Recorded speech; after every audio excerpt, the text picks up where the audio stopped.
우리가 이 잘 모르는 어린아이들을 만나게 될 때에 그 아이들과 대화하게 되면 여러 가지 질문을 하게 마련입니다.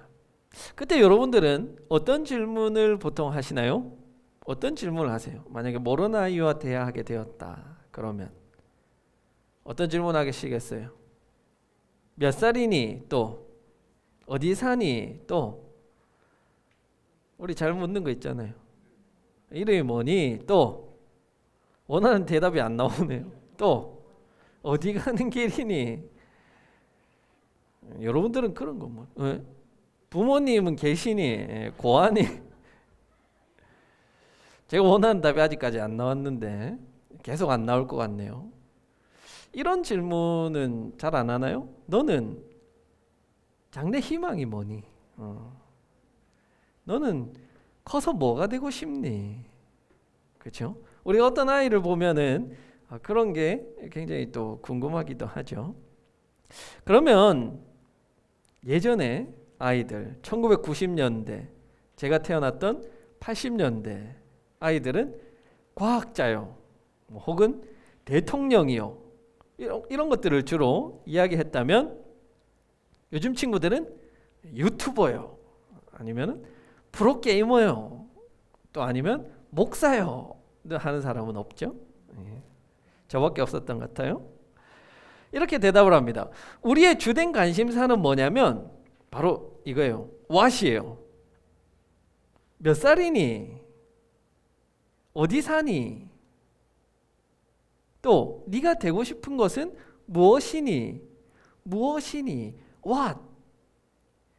우리의 궁금은 이 what이라는 질문 속에 많이 담겨져 있습니다.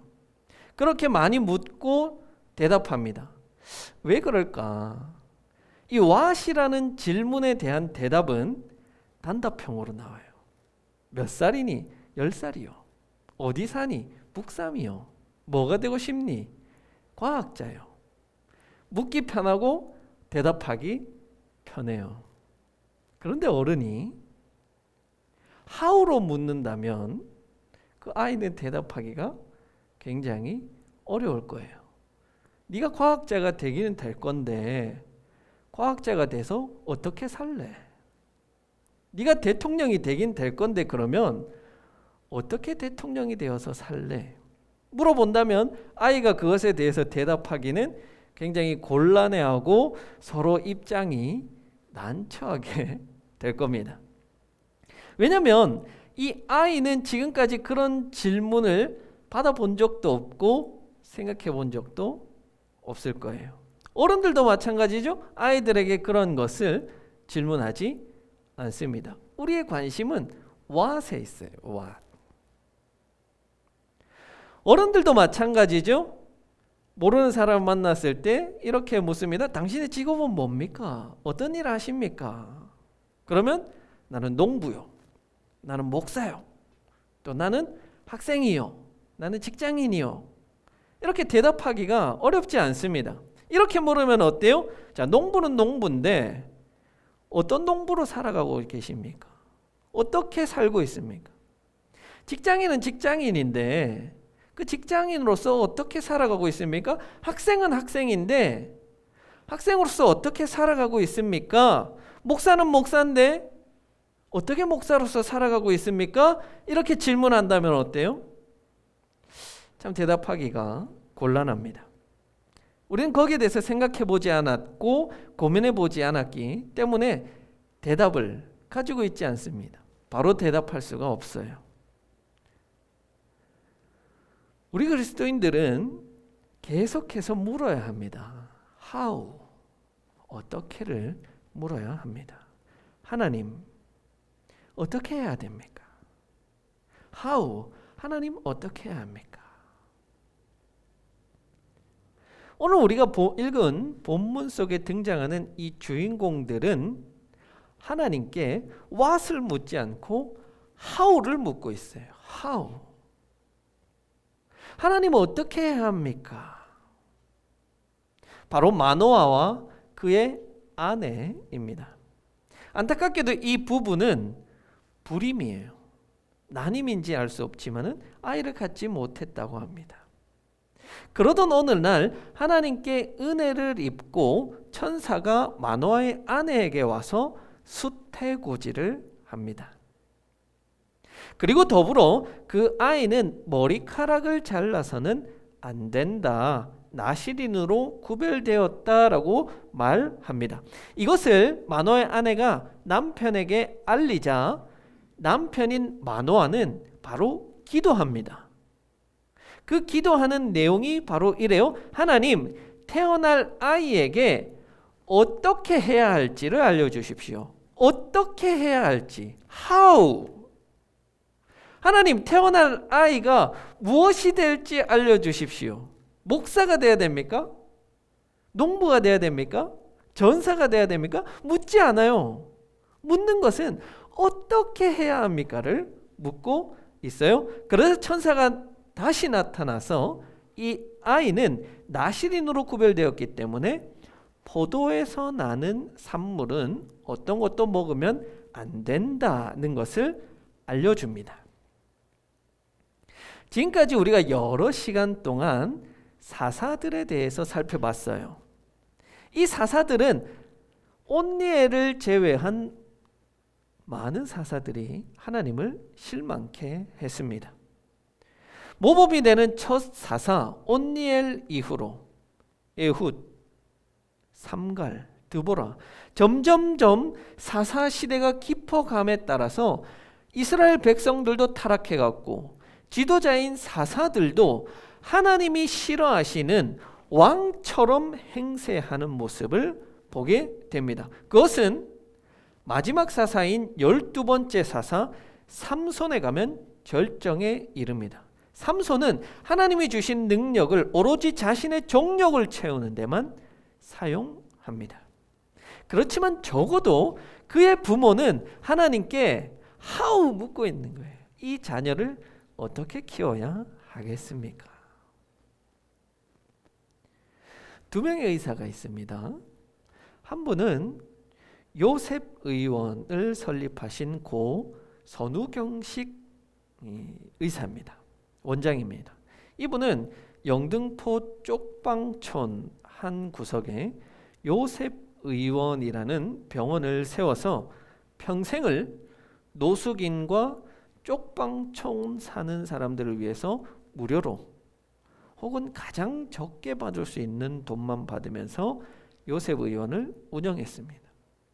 그리고 그분이 돌아가실 때 남은 것은 빚밖에 없었어요. 한 명은 의사협회 회장이 되어서 오로지 의사의 권익만 챙기기 위해서 바빴고 심지어는 자신의 주장을 관철시키기 위해서 의사들의 파업을 주도해서 사람들이 치료받지 못하는 일이 있었던 그런 의사도 있습니다. 같은 의사인데 이렇게 다릅니다. 목사와 성직자도 마찬가지죠. 어떤 목사님은 어떤 성직자는 평생을 가난한 이들을 위해서 약자를 위해서 헌신하다가 소천하신 분이 있는가 하면 어떤 목사는 어떤 성직자는 평생을 호의호식하다가 모든 것을 누리고 심지어는 잘못된 행동으로 구설수에 오르고도 회개하지 아니하는 그런 사람들도 있습니다. 이런 사실을 우리가 본다면 왓이 중요한 게 아니라는 것을 보게 돼요. 무엇이 되는가가 중요한 게 아니라는 거예요. what, 그 문제에 집중하기보다는 how, 어떻게 사는지, 어떤 사람이 되어야 하는지 그것이 중요하다는 것을 깨닫게 됩니다. 그렇기 때문에 우리 그리스도인들은 반드시 what이 아니라 how를 하나님께 물을 수 있어야 하는 거예요. 자, 그것은 요셉의 생애를 보면 참 잘 나타납니다. 요셉은 자신의 직위가 무엇이든 자신이 어떤 위치에 있든지 상관하지 않고 어떻게 하나님 앞에 정직하게 살아갈 것인가 그것만 생각한 사람이었어요. 그래서 자신이 노예일 때도 자신이 감옥에 갇힌 죄수일 때도 자신이 총리직에 올랐을 때에도 그는 하나님 앞에 어떻게 정직하게 살 것인가만 생각했습니다. 그렇기에 만약 그의 삶이 총리로 끝나지 않고 감옥의 죄수로 끝났다고 할지라도 그 인생은 하나님 앞에 칭찬받는 인생일 것이에요. 그 인생을 하나님은 잘했다라고 이야기할 것입니다. 그렇지만 우리는 자꾸 요셉이 총리가 됐다는 거에 집중해요. 와! 그래서 우리 자녀들에게 성경으로 공부할 때도 봐라. 이렇게 정직하니까 총리가 됐다. 우리 청년들 이렇게 정직하니까 총리가 됐다. 성경이 말하고 싶은 것은 그게 아닌데요. 성경이 말하고 싶은 것은 요셉이 총리가 되었다가 아니라 하나님 앞에 어떻게 그의 인생이 노예일 때도 죄수일 때도 총리일 때도 정직했는지, 어떻게 그가 살아갔는지 그것에 초점을 맞추고 있는데 말이에요. 하나님 앞에 어떻게 살아야 합니까? 요셉은 항상 그거에 집중했다는 거예요. 여러분, 우리는 비천에 처하기도 하고 풍부에 처하기도 합니다. 그것은 우리의 노력에 일정 부분 달려있기도 하지만 사실 여러 가지 상황에 따라서 그것은 달라집니다. 부자라고 해서 계속 부자도 아니고 가난하다고 해서 계속 가난하게 살아간다는 보장이 없습니다. 지난주에 굴지의 대기업 부회장이 가석방 되었죠. 근데 여러분, 그가 감옥에서 죄수가 될지 누가 알았겠습니까? 이처럼 우리가 왓의 문제에 집착하지만 실제로 그 왓은 우리의 손에 달려있지가 않아요. 그 왓의 문제는 우리가 하나님의 은혜다라고 말할 수밖에 없는 거예요. 이에 반해서 하우는 우리의 손에 달려있는 거예요. 우리의 결정에 달려있는 겁니다. 전적으로 내가 선택하고 나의 의지에 따라 행동하게 되는 거예요. 그래서 우리는 내가 할 수 있는 것을 해야 되는 거예요. 내가 해야만 하는 것을 하는 거예요. 그래서 성경은 이렇게 말하고 있습니다. 사람이 마음으로 자기의 길을 계획할지라도 그 걸음을 인도하시는 분은 여호와 하나님이시다. 저도 마찬가지예요. 여러분, 지금은 제가 이렇게 좋은 옷 입고 여러분들 앞에 대접받고 대우받으면서 이렇게 설교하고 있지만 저는 한때 우유 배달도 했었고 또 지금도 물류센터에서 일하는 직원이기도 해요. 앞으로 또 제가 어떤 큰 교회, 이 교회가 커져서 큰 교회 담임 목사가 될지 또 어떤 자리에 가게 될지 그것은 저도 모르고 여러분도 모르고 아무도 모르고 하나님만 아시는 거예요. 제 손에 달려있지가 않다고 저는 항상 고백하는 거예요. 우리 청년들 뭐가 되고 싶으세요? 아직 미래에 대한 구체적인 계획이 없거나 혹은 무엇이 되어야 할지 모르겠는 그런 이들도 아직 있을 거예요. 그런데 여러분, 그건 문제가 아니에요. 걱정하지 마세요. 먼저 우리가 하우의 문제를 해결하지 않고서 고민하는 우리의 미래는 의미가 없는 거예요. 여러분이 먼저 하나님 앞에 바로 서기를 노력한다면, 여러분들이 먼저 하나님 앞에 정직하게 서려고 발버둥 친다면, 여러분이 노예의 자리에 있든 감옥의 죄수의 자리에 있든 그것을 하나님은 천국으로 만드실 거예요. 그런 인생을 하나님은 붙드시고 하나님께서 그 삶을 이끌어 가시니까 어디의 자리에 있든 우리는 상관하지 않는 거예요. 우리 재원이 이제 학교를 졸업하고 시험을 쳐서 치기공사가 되겠죠? 그럼 중요한 건 치기공사가 되기는 될 건데 어떤 치기공사가 될 것인가 하는 거예요. 돈만 쫓아서 이득을 많이 남기려고 싼 재료만 써서 그런 이득만 남기는 사람, 그런 치기공사가 될 것인가? 아니면 정말 이가 아파서 고통당하는 이들에게 좋은 의료 서비스를 제공해주는 그런 아픔을 함께하는 그런 사람이 될 것인가? 하나님께서 고통당하는 이들의 마음을 아시고 함께 아파하시는 것처럼 이 치료받고자 하는 이의 고통을 이해하고 그것을 위해서 전심을 다해서 치료해 줄 수 있는 그런 사람이 되기를 바랍니다. 우리 교회도 마찬가지, 제우기도 마찬가지. 우리의 지위와 자리는 계속해서 변해가는 거예요. 그래서 매 순간 우리는 그 있는 자리에서 최선을 다해야 합니다. 그리고 그 결과는 하나님께 맡겨드리는 거예요. 내 소관이 아니잖아요. 대신에 우리는 무엇이 되든 간에 어떤 자리에 있든 간에 항상 하나님께 How? 어떻게 해야 합니까 하나님? 내가 어떻게 살아야 합니까 하나님? 물어야 하는 거예요. 그렇게 묻고 그 하나님의 응답대로 살아가는 인생이야말로 가장 값어치 있는 인생이라고 할 수 있겠습니다. 바로 내가 할 수 있는 것, 내가 결정하고 선택할 수 있는 그것을 우리는 하는 거예요. 그런 이의 삶을 하나님께서는 그냥 내버려 두시지 않으세요. 그렇게 하나님 앞에 준비되고 노력하는 자를 하나님께서는 들어서 사용하시니 걱정할 게 없어요. 와세 문제는 걱정할 게 없다는 말이에요. 하우의 문제를 해결하게 되면 와세 문제는 아무것도 아님을 우리가 고백할 수 있습니다. 여러분, 하우예요. 하우. 항상 하나님 앞에 묻기를 바랍니다. 하나님, 어떻게 해야 합니까? 내가 어떻게 살아야 합니까? 이렇게 하나님께 만호와 부부는 how, 어떻게 이 자녀를 키워야 합니까? 이 자녀를 어떤 자녀로, 어떤 사람으로 키워내야 합니까? 묻는 이 자녀에게 하나님의 천사는 나타나서 자세히 알려줍니다. 이 아이는 나실인으로 구별되었기 때문에 머리카락을 잘라서는 안 되고 시체를 만져서는 안 되고 또 포도나무의 산물인 포도나 포도즙이나 포도주나 이런 것들을 마셔서는 안 된다라고 알려줍니다. 재미있는 건 13절과 14절이에요.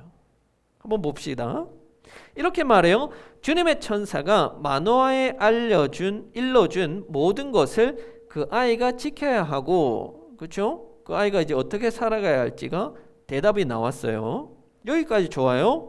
하나님께 어떻게 키워야 합니까의 대답을 들었기에 그렇게 이제 키우면 되는 거예요. 문제는 그 다음이에요. 마노아의 아내는 포도나무에서 나는 것을 먹으면 안 된다. 부정한 것을 먹어서는 안 된다. 마노아의 아내에게 명령한 것을 마노아의 아내가 지켜야 한다. 삼손은 나실인으로 구별되었으니까 그렇게 살아가면 되는데 삼손의 어머니인 이 마노아의 아내에게도 포도나무에서 나는 어떤 것도 먹지 말라고 말하고 있어요. 왜 그럴까요, 여러분? 왜? 삼손의 어머니는 나실인이 아니에요. 또 민수기에 나오는 나실인에 관한 법을 보면 나실인만 그 규례를 지키면 돼요. 부모가 지켜야 한다거나 자녀가 지켜야 한다거나 그런 규례가 없어요. 이런 상황에도 불구하고 천사는 그 어머니에게 이 규례를 지킬 것을 요구하고 있어요. 왜? 우리는 여기에서 하나님의 교육 방법을 한번 보게 되는 거예요. 누군가 하나님께서 하나님 앞에 그 사람이 정직하게 살고자 노력한다면 믿음의 선배들은 그 사람 앞에서 그 믿음의 모습을 보여줘야 된다는 거예요. 그러면 믿음의 후배들, 자녀들은 그 모습을 보고 배워서 몸으로 알아가고 익히게 되는 거예요. 만약에 마노아나 그의 아내가 삼손에게 너 포도 먹으면 안 돼, 건포도 먹지 마 해놓고 자기는 맛있게 맨날 먹어요. 그러면 삼손 입장에서는 어떨 것 같아? 그 마음이 뭐 자기는 먹으면서 왜 나는 먹지 말라 해? 자기는 포도주에 취해 있으면서 왜 나는 먹지 말라 해? 자녀가 그 말에 순종하겠습니까? 반감이 일어나지 않겠어요? 그게 교육의 기본 아니겠어요, 여러분?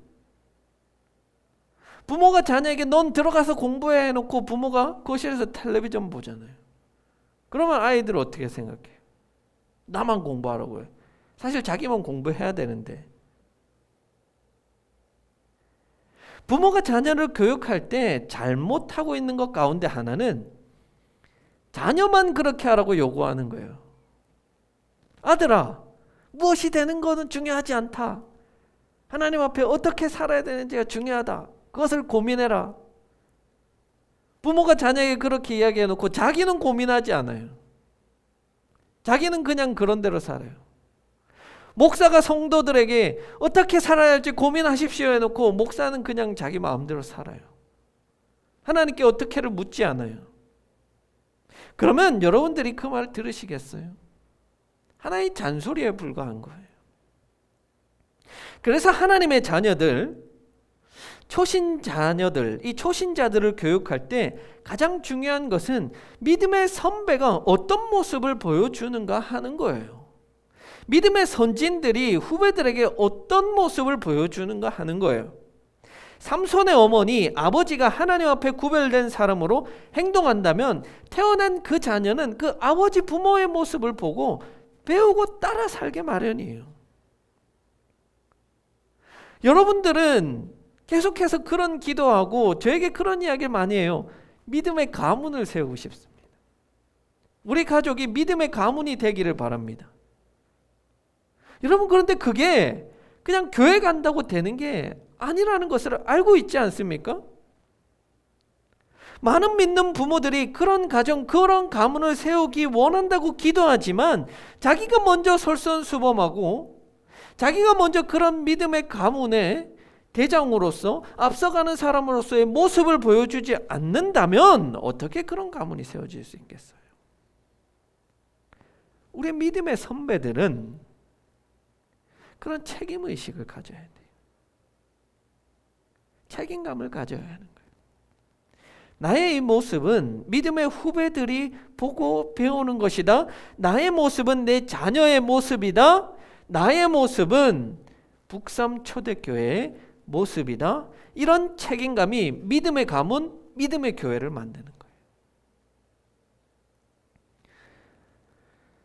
하나님은 하나님 어떻게 살아야 합니까? 묻는 자녀들에게 결코 침묵하지 않으십니다.